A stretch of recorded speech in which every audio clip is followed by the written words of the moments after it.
Press meet అంటే జగన్ పెడితే బాగుండు. అంటే ఇదివరకు చంద్రబాబు నాయుడు కానీ రాజశేఖర రెడ్డి గారు కానీ ఇంకోటి కోట్ల విజయ ఫస్ట్ నుంచి రామారావు గారు ఎవరైనా కానీ ప్రెస్ మీట్ ముందుకు వచ్చి మాట్లాడేటోళ్ళు. జగన్ ప్రెస్ మీట్ ముందుకు రావట్లేదు. ఎందుకంటే క్వశ్చన్ ఫేస్ చేయాల్సి వస్తే ఆ క్వశ్చన్కి నేను ఏం ఆన్సర్ చేయాలని తెలియక అతను రావట్లేదేమో మరి తెలియదు. వాళ్ళ మంత్రులు ఉన్నారు కదా, మంత్రులను కూర్చోబెడుతున్నారు. వాళ్ళు మంత్రులు అనేవాళ్ళు వాళ్ళకి సంబంధించి చెప్పకుండా పవన్ కళ్యాణ్ పెళ్ళిళ్ళు లాంటి ఇంకొకళ్ళది చెప్పుకుంటా చంద్రబాబు నాయుడు ఏదో చిన్న స్కామ్ చేసి ఉండొచ్చు. ఏంటంటే పెద్ద ఆయన కాబట్టి చేసేడేమో చేసి ఉండొచ్చు అవి చెప్తున్నారని వాళ్ళకి సంబంధించిన మంత్రిత్వ శాఖలకు సంబంధించి ఎవరు చెప్పట్లేదు.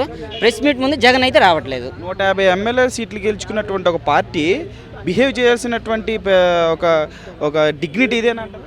ఖచ్చితంగా కాదు కదా, అది అందరికి తెలుసు. వాళ్ళకి ఈవెన్ వాళ్ళ పార్టీ వాళ్ళకి కూడా తెలుసు. వాళ్ళ పార్టీ అంటే ఏమో లేదు, వాళ్ళ పార్టీ వాళ్ళకి కూడా తెలుసు కరెక్ట్ లేరని, కానీ సపోర్ట్ చేస్తారు.